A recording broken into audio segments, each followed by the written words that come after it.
ನಿಮ್ಮಲ್ಲಿ ಯಾರಾದರೂ ಸಂಕಟದಲ್ಲಿದ್ದರೆ ಅಂಥವನು ದೇವರಲ್ಲಿ ಪ್ರಾರ್ಥಿಸಲಿ.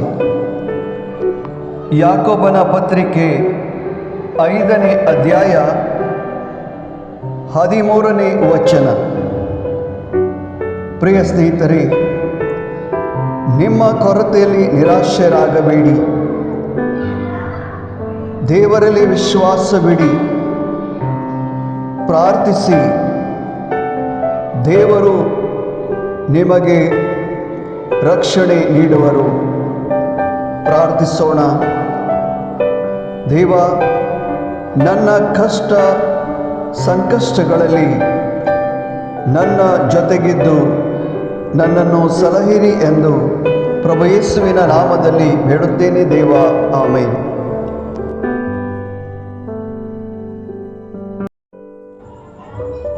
तुमचे मध्ये कोणी अडचणीत आसा ताणे मागणी करी जाय. जाकोब 5:13. तुझ्या अडचणीत निराशी जाय नाका, देवाचेर भरवसो सांडी नाका. मागणी कर, देव तुका राखतलो. सौम्या, म्हज्या कश्टा अडचणीत मुझे सांगता राव. आमेन.